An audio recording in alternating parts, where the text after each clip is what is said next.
Alright guys, finally getting to the housing, cleaning it up. Get all the chunkies out. Give it a good clean. So the side that was leaking.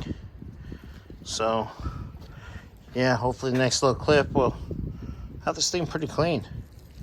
Alright guys, well, I think on this side I already showed how I did the flange here, cleaned it up.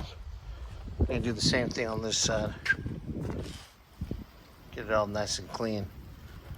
Alright guys, later. Alright guys, got it all nice and clean. What's up, buddy? Almost there. Wire wheeling. I still got to hit the little edges with the roll lock, which I'll do in a little bit. Just kind of want to get this kind of started painted at least. It's getting a little late. So, find a little bit of black.